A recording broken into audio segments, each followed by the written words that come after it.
Shalom, selamat sore Ibu Bapak Saudara terkasih dalam Tuhan, baik yang ada di ruang ini dan juga ada yang mengikuti Zoom ya di rumahnya masing-masing. Tetapi kita perlu sehati di dalam kita beribadah kepada Tuhan, agar betul-betul kita dapat menikmati kuasa ibadah itu sendiri. Ya, sebab ibadah itu penuh kuasa dan mengandung kuasa. Kuasa yang memulihkan, kuasa yang membebaskan, kuasa yang menumbuhkan pengharapan. Itu dampak dari satu ibadah. Maka alangkah ruginya kalau kita hadir di dalam ibadah, tapi kita tidak dapat menikmati kuasa ibadah itu sendiri. Ya, puji syukur pada Tuhan. Nah, pada petang hari ini kita akan merenungkan satu judul firman Tuhan yang berjudul perjamuan besar. Perjamuan besar ini yang dimaksud perjamuan seperti apa? Bukan karena sekarang pandemi sudah lewat, lalu pernikahan bisa dilaksanakan secara lebih bebas dan lebih wah gitu kan ya. Kita semua tahu 3 tahun sudah berjalan, kita masuk dalam satu situasi zona yang harus kita betul-betul jaga kesehatan, jaga jarak, dan juga karena masih dalam pandemi COVID-19.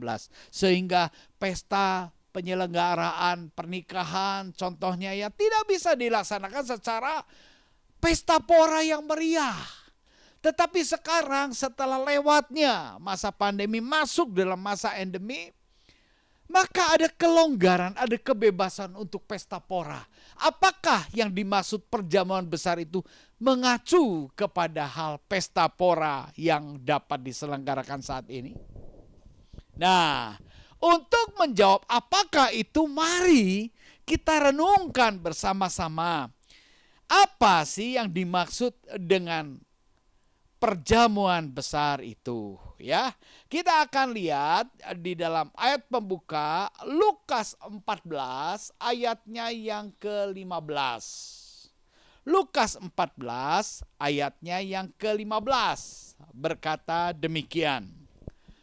Mendengar itu, berkatalah seorang dari tamu-tamu itu kepada Yesus, berbahagialah orang yang akan dijamu dalam kerajaan Allah.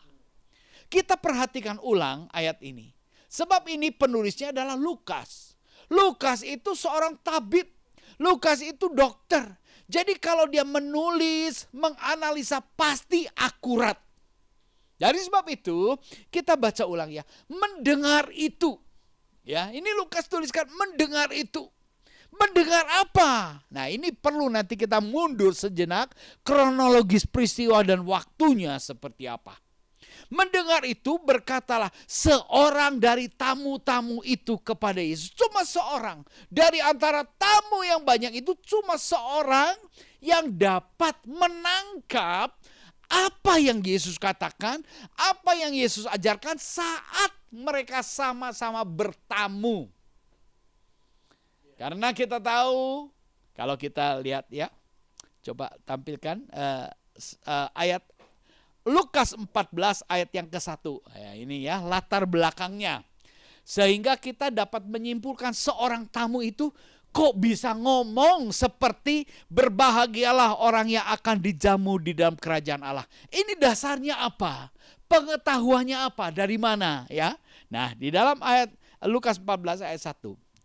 Pada suatu hari Sabat, Yesus datang ke rumah salah seorang pemimpin dari orang-orang Farisi untuk makan di situ. Semua yang hadir mengamat-amati dia dengan saksama.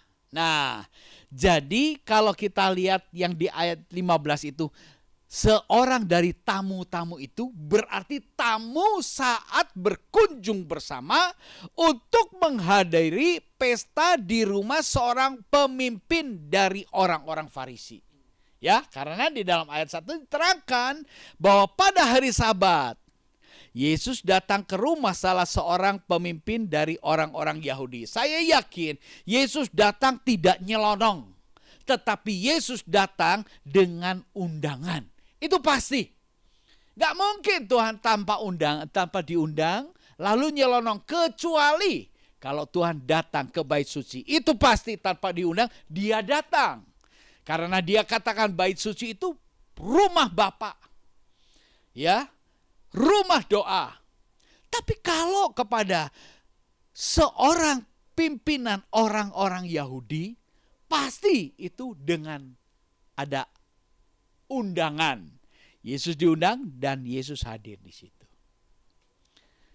Dan dituliskan di dalam Lukas 14 ayat 1, semua orang yang hadir mengamat-amati dia. Jadi Yesus ini menjadi tamu undangan, tapi sekaligus menjadi pusat perhatian. Setuju ya?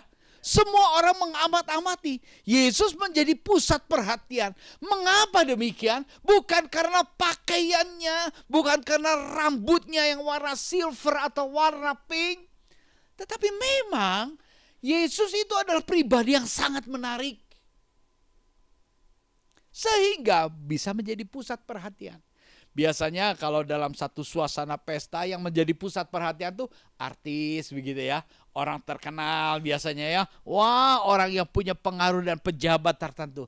Tetapi ini Yesus. Yesus menjadi pusat perhatian. Semua orang yang hadir mengamat-amati dia dengan saksama.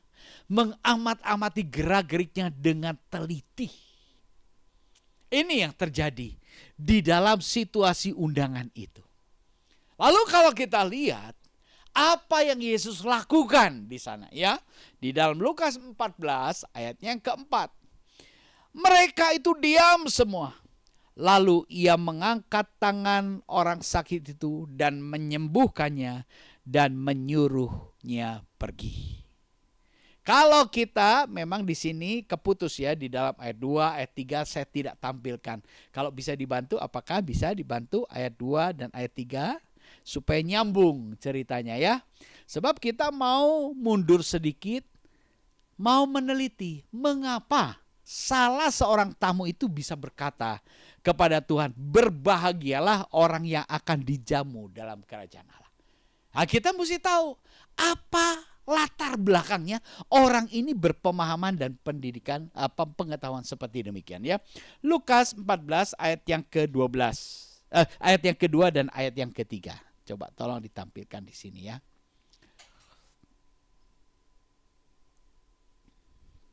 Oke.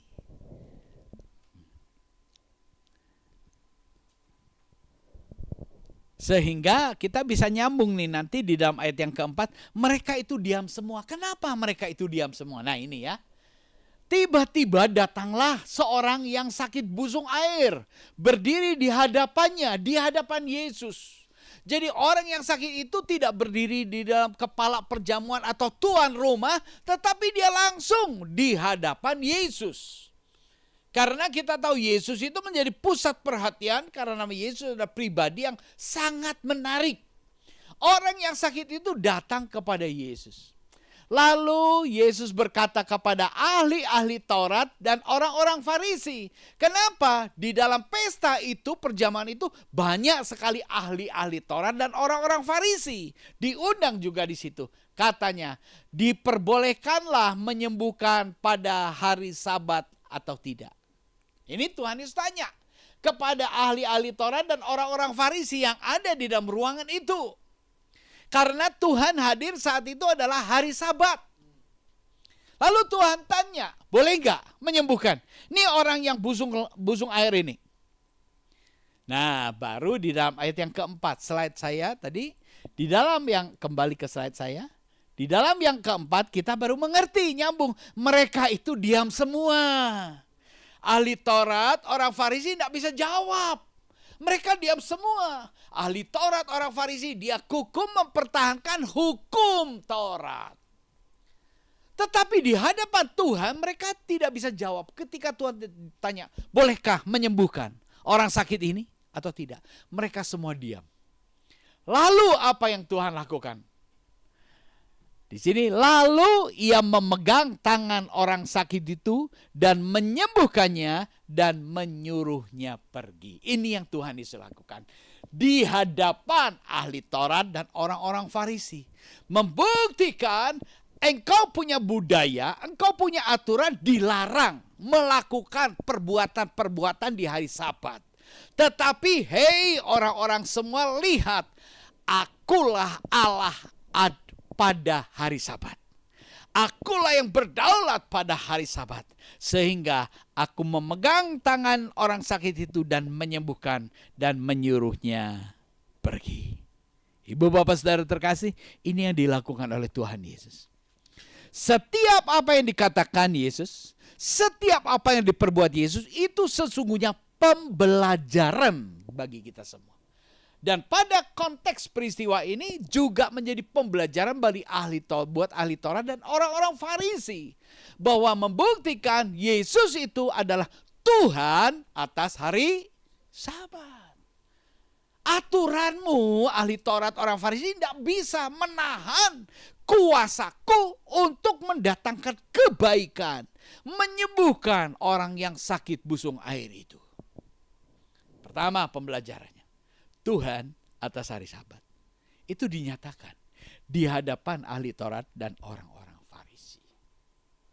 Ya, sehingga kalau kita bisa mencoba memikirkan, loh, kenapa ya seorang dari tamu-tamu itu berkata kepada Yesus, berbahagialah orang yang akan dijamu dalam kerajaan Allah.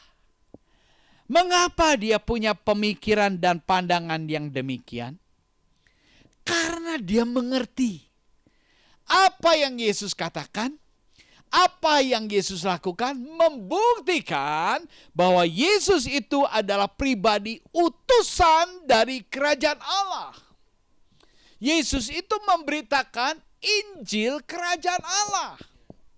Yesus itu membuktikan bahwa ahli Taurat, orang Farisi berdaulat mengatur susunan, liturgi, aturan-aturan Taurat sedemikian rupa. Tetapi saat itu di hadapan mata mereka, Tuhan Yesus membuktikan sesungguhnya aku loh, Tuhan atas Sabat. Aku yang harus menjadi pusat penyembahan di hari Sabat. Bukan aturanmu yang engkau perbuat untuk menunjukkan keperkasaanmu. Pengaruh aturan-aturan yang engkau perbuat. Ketika salah satu tamu ini mengerti, lalu dia bisa berkata kepada Yesus, berbahagialah orang yang akan dijamu dalam kerajaan Allah. Satu orang ini mengerti. Banyak yang lain tidak mengerti. Bisa mengerti. Ya, jadi kalau kita lihat perumpamaan khususnya dalam Lukas 14 ini berbicara tentang perumpamaan pelayanan Yesus. Ya, mulai dari Tuhan Yesus juga memperhatikan bahwa orang-orang Farisi itu inginnya apa? Inginnya posisi terbaik, duduk pun ingin menjadi tempat prioritas. Itulah gaya hidup orang-orang Farisi, ahli-ahli Taurat. Ingin disanjung, ingin dihormati. Tetapi sesungguhnya Tuhan sedang mengajar kepada mereka semua. Jangan kamu menuntut sanjungan daripada manusia. Sebab Allah yang harus disanjung, yang harus disembah, yang harus ditinggikan. Yaitu Allah yang aku ajarkan, Allah yang aku beritakan. Respon para tamu undangan. Ya, kita lihat slide berikutnya. Di dalam Lukas 14 ayat yang ke-16. Meresponi apa yang dikatakan oleh seorang tamu itu. Berbahagia ya kalau orang berkesempatan diundang, dijamu di pesta dalam kerajaan Allah. Nah, untuk menanggapi respon ini Tuhan kembali mengutarakan perumpamaan di dalam Lukas 14 ayat 16. Tetapi Yesus berkata kepadanya, kepada tamu yang berbicara itu, ada seorang mengadakan perjamuan besar dan ia mengundang banyak orang. Ya. Jadi Tuhan Yesus untuk meresponi perkataan daripada tamu yang satu itu, Tuhan katakan bahwa ada seorang mengadakan perjamuan besar. Perjamuan yang dipersiapkan secara akurat, secara tepat. Makanya bisa menyelenggarakan perjamuan besar. Bukan perjamuan asal-asalan, tapi perjamuan besar. Dan ia mengundang banyak orang. Lalu kalau kita lihat di dalam ayat yang ke-17 dikatakan, menjelang perjamuan itu dimulai, ia menyuruh hambanya mengatakan kepada para undangan, marilah, sebab segala sesuatu sudah siap. Ayat 18, tetapi mereka bersama-sama meminta maaf. Yang pertama berkata kepadanya, aku telah membeli ladang, dan aku harus pergi melihatnya. Aku minta maaf. Ayat 19. Yang lain berkata, aku telah membeli 5 pasang lembu kebiri, dan aku harus pergi mencobanya. Aku minta maaf. Ibu bapak saudara terkasih, menanggapi respon para undangan. Yang Tuhan katakan, ada seorang mengadakan perjamuan besar dan ia mengundang banyak orang. Kira-kira yang diundang sama penyelenggara pesta itu, penyelenggara perjamuan besar itu, kira-kira orang yang dikenal atau orang yang tidak dikenal? Sudah barang tentu ya, orang yang dikenal. Banyak yang dikenal. Karena aku kenalmu, aku menghargaimu, aku mengundangmu untuk hadir di dalam perjamuan besar. Itu kira-kira ilustrasi yang Tuhan Yesus utarakan, perumpamaan yang Tuhan Yesus utarakan. Tetapi kita melihat respon daripada orang yang dikenal, orang yang dihargai, dihormati oleh penyelenggara pesta. Bagaimana responnya? Responnya merespon dengan baik undangan itu atau tidak? Tidak. Lalu mereka bersama-sama dikatakan di sini, marilah sebab segala sesuatu sudah siap. Ayat 18. Tetapi mereka bersama-sama apa? Minta maaf. Mereka bersama-sama minta maaf. Alasannya, yang pertama, aku telah membeli ladang dan aku harus pergi untuk melihatnya. Aku minta maaf. Alasannya banyak. Kenapa? Sibuk. Aku baru beli ladang. Aku harus melihat. Jadi sorry ya, engkau sudah mengundang aku sejak lama. Tetapi aku lebih prioritas terhadap apa yang sudah kubeli dan menjadi milikku. Ini pertama. Undangan itu begitu dilalaikan. Undangan perjamuan besar itu begitu dianggap remeh. Kenapa? Karena mereka lebih fokus berpusat kepada apa yang baru dibeli dan apa yang menjadi miliknya. Lalu juga ada yang kedua.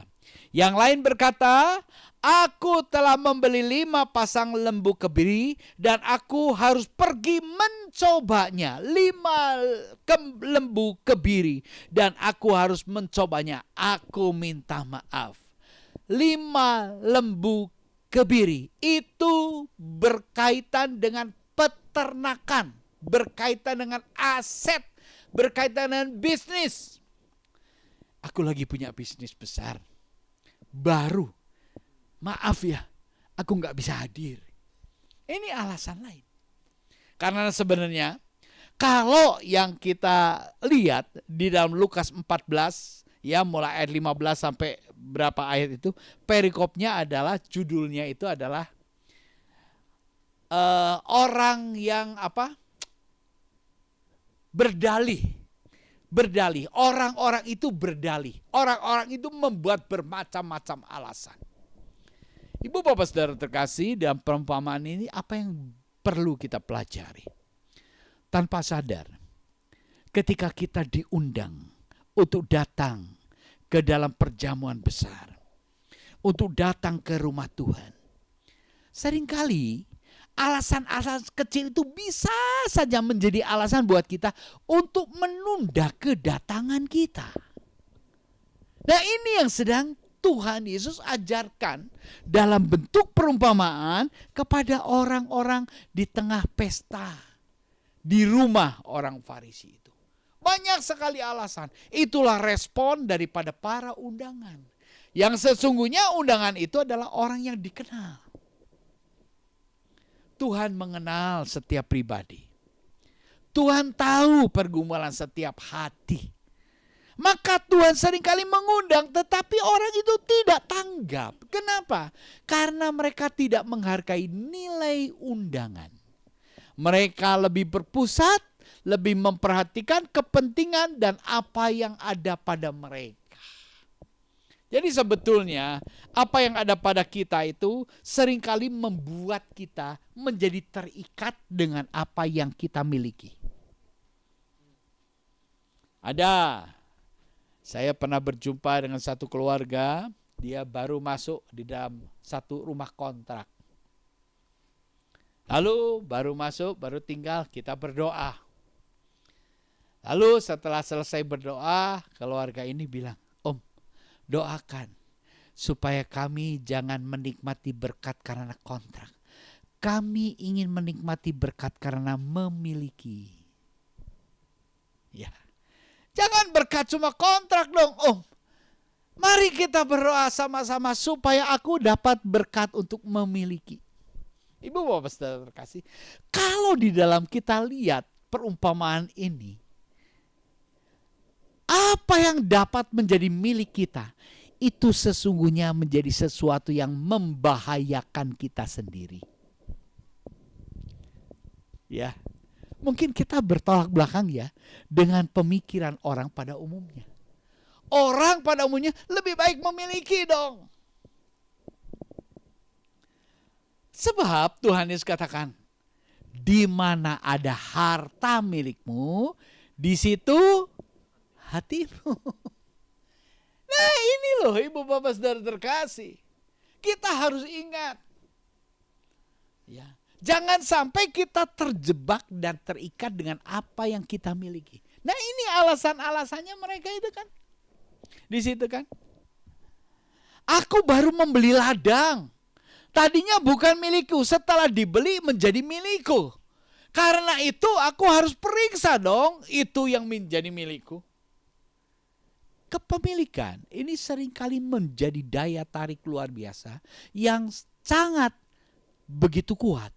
Sehingga tanpa sadar kita lebih condong kepada apa yang kita miliki daripada apa yang Tuhan nyatakan dengan kasih dalam bentuk undangan.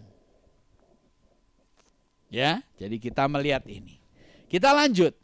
Ini respon para tamu ya seperti ini. Minta maaf karena mereka lebih fokus kepada apa yang mereka miliki. Kita akan lihat. Reaksi penyelenggara perjamuan besar. Reaksinya bagaimana? Ya, kita lihat. Di dalam ayat yang selanjutnya. Ayat 21, 14-21. Maka kembalilah hamba itu dan menyampaikan semuanya itu kepada tuannya. Lalu marahlah tuan rumah itu dan berkata kepadanya, pergilah dengan segera ke segala jalan dan lorong kota dan bawalah kemari orang-orang miskin dan orang-orang cacat dan orang-orang buta dan orang-orang lumpuh. Kemudian hamba itu melaporkan, Tuan, apa yang Tuhan perintahkan itu sudah dilaksanakan.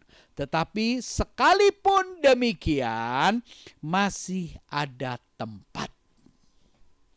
Respon daripada penyelenggara pesta. Ketika dapat laporan, waduh Tuhan, mereka semua minta maaf, sama-sama datang minta maaf. Ada juga yang beralasan, kami baru kawin. Jadi kalau kami baru menikah, maaf ya aku nggak bisa, aku lebih baik honeymoon dulu. Tuhan nanti dulu, undangan nanti dulu. Itu yang terjadi. Respon daripada penyelenggara pesta marah. Tetapi pemilik pesta itu juga menyuruh para pekerjanya. Undang mereka semua yang tidak aku kenal. Siapapun mereka di seluruh jalan yang kamu temukan. Ya, di sini dikatakan orang-orang miskin, orang-orang cacat, orang-orang buta, orang-orang lumpuh. Undang mereka semua. Dan setelah mereka datang, ternyata orang-orang yang dalam kesulitan ini yang justru mau datang. Orang-orang yang memiliki segala sesuatunya justru tidak merespon undangan dari penyelenggara pesta.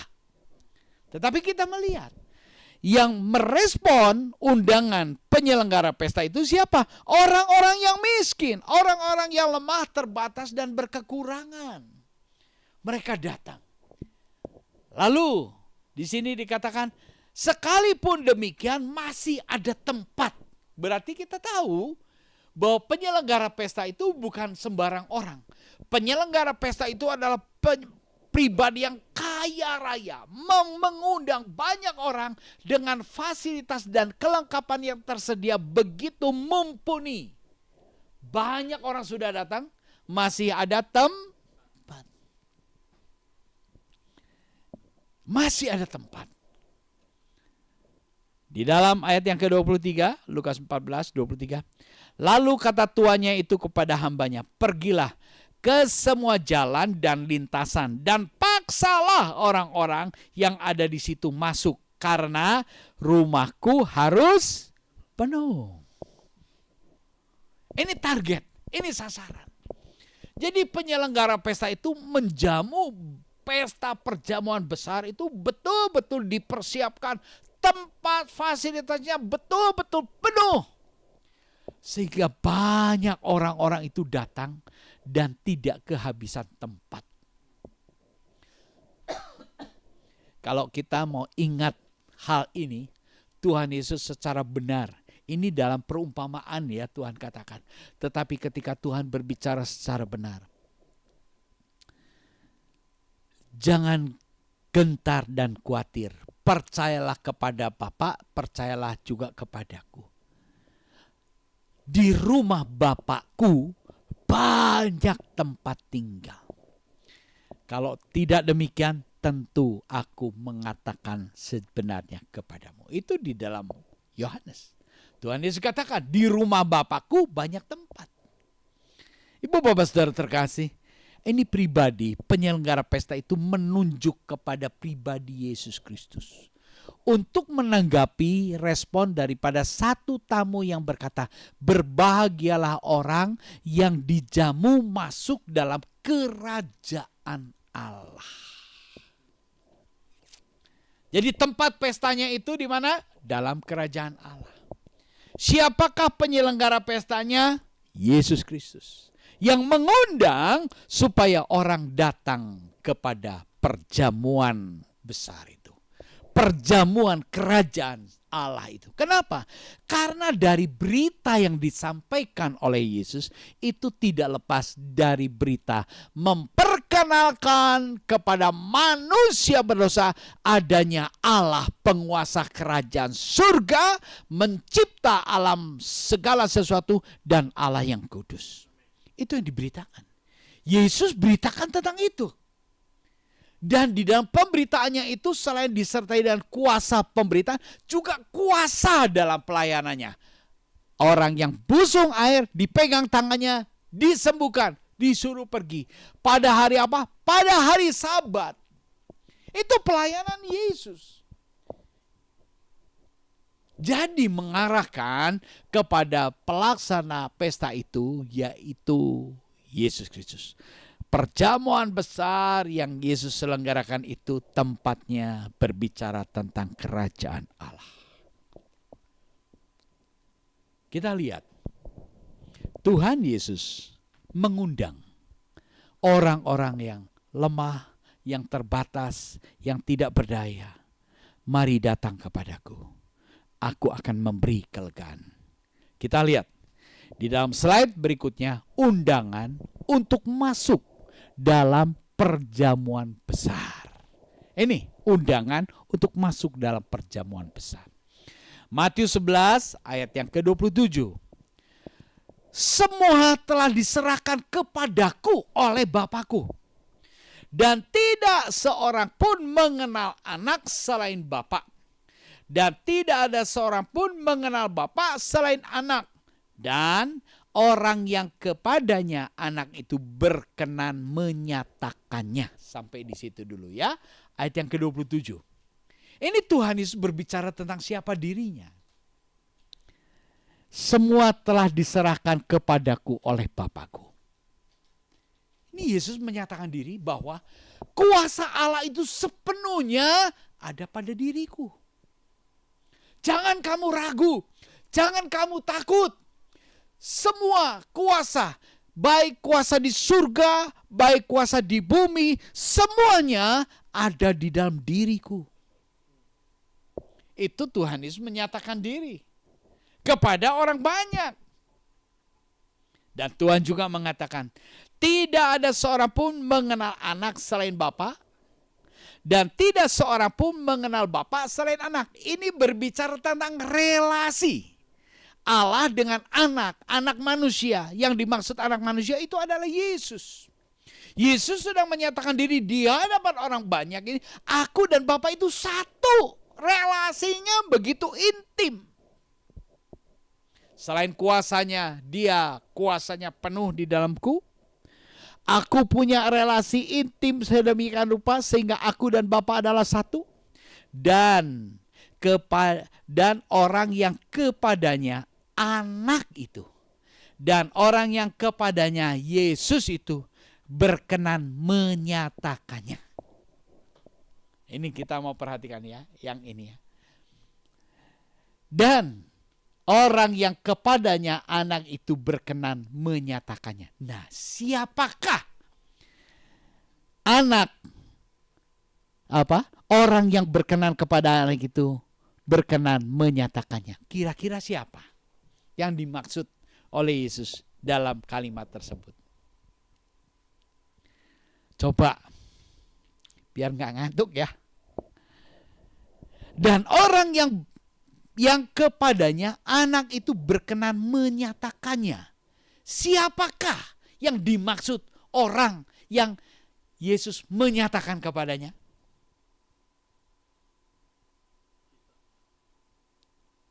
Coba siapa? Ada yang jawab ini di Bapak Gembala, kita. Apakah betul kita? Apakah betul orang-orang yang menjadi percaya kepadanya? Kita yang adalah orang yang menjadi percaya kepada anak melalui pemberitaannya? Betul gak? Betul ya? Betul? Betul atau ragu-ragu ini? Hah? Kita harus yakin, amin. Kita yang ada di sini, juga yang ada di rumah yang lihat Zoom itu, kita yang sedang betul-betul merenungkan firman Tuhan, kepada kita semua Yesus menyatakan bahwa Dia adalah Allah yang besar. Dan aku ini anaknya. Segala kuasanya ada padaku. Itu Yesus sedang menyatakan itu loh. Kita harus paham ini. Dari sebab itu, kalau kita yakin bahwa anak itu menyatakan pribadinya kepada kita sehingga membuat kita percaya, ini adalah satu anugerah besar. Amin. Kita ini mendapat anugerah yang besar. Kita ini bukan orang sembarangan. Maka kita perlu menghargai setiap ibadah, setiap jam-jam persekutuan dengan Tuhan. Itu adalah hal yang sangat indah. Itu adalah anugerah yang sangat besar. Nah, kepada kita inilah yang sudah percaya dilanjutkan. Tuhan Yesus mengundang, marilah kepadaku semua yang letih, lesu dan berbeban berat. Aku akan memberi kelegaan kepadamu. Amin. Kepada kita semua yang percaya.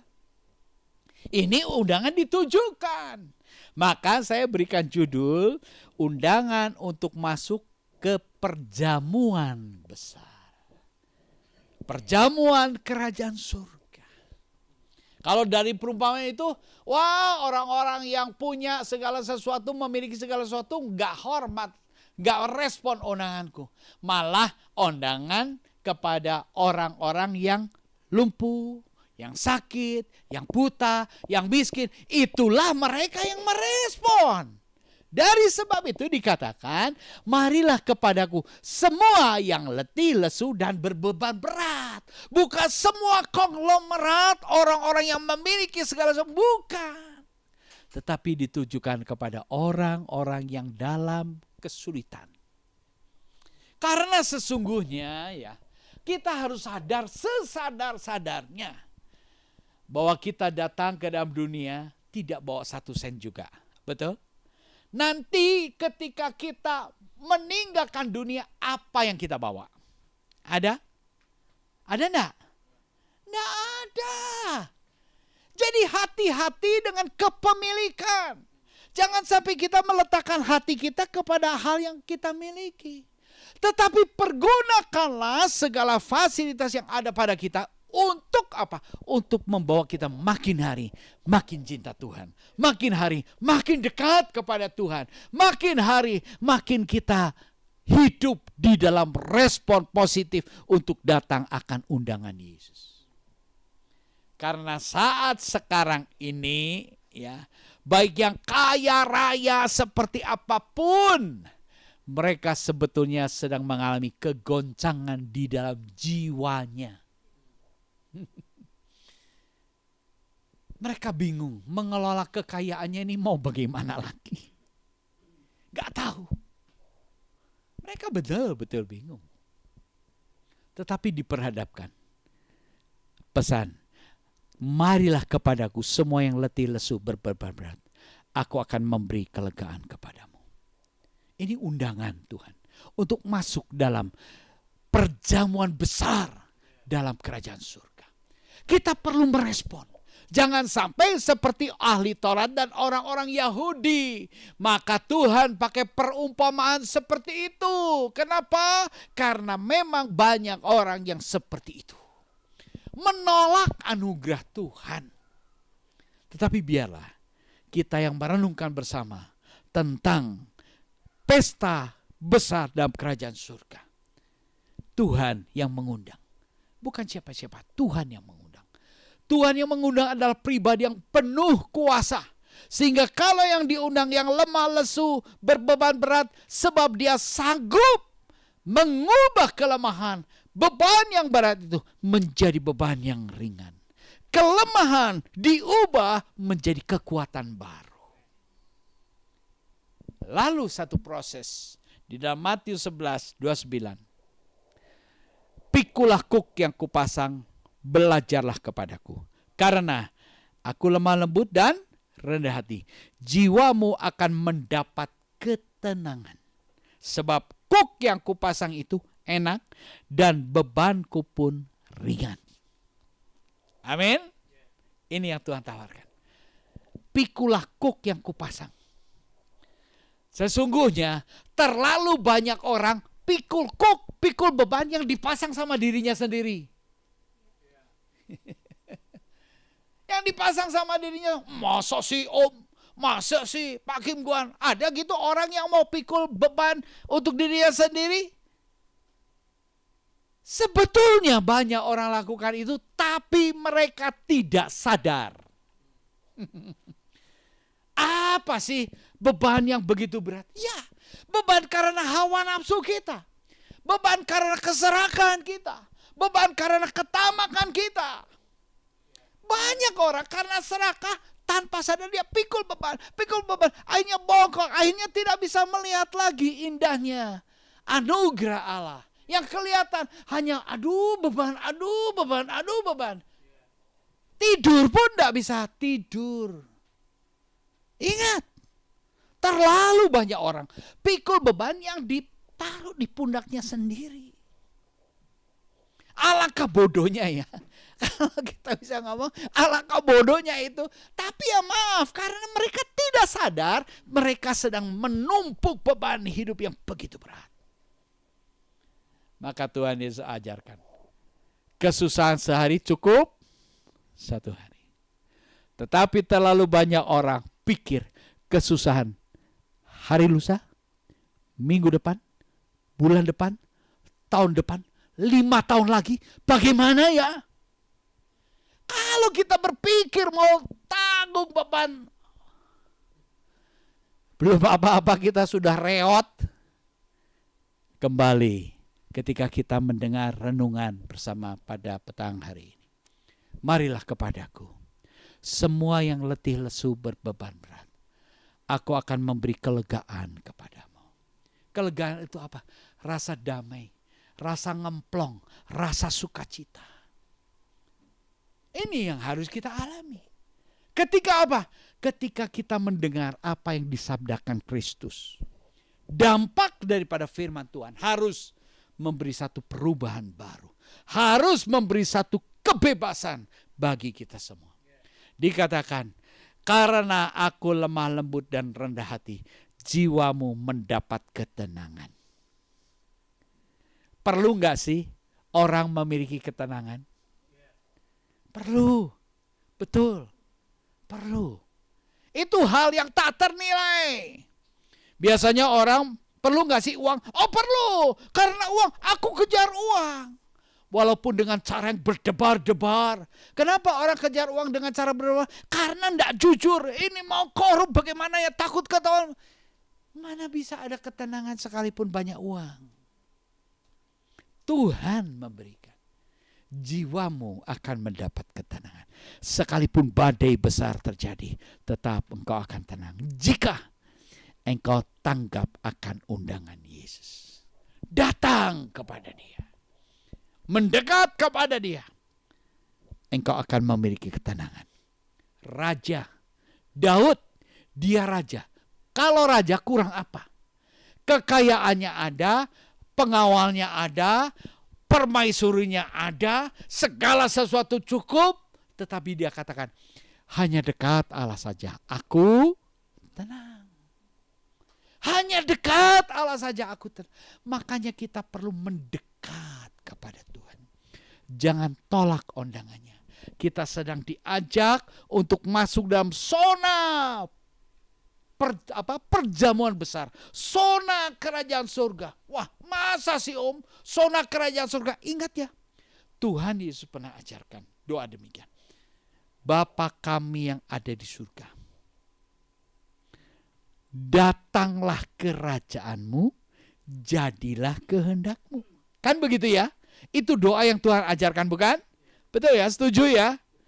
Mengundang hadirat Tuhan, mengundang kerajaan surga. Jadi kalau Tuhan ajarkan doa yang demikian, mungkin gak kita di tengah dunia yang penuh badai dan gelora ini dapat menghadirkan kerajaan surga di dalam lingkup hidup kita? Mungkin gak? Mungkin gak? Mungkin. Nah itu. Maka kita perlu mendekat kepada Tuhan. Biarlah Ibu Bapak Saudara terkasih, renungan pada petang hari ini memberkati kita semua, menjadi kekuatan dan penghiburan bagi kita semua. Puji Tuhan, Tuhan Yesus memberkati. Saya kembalikan kepada yang bertugas.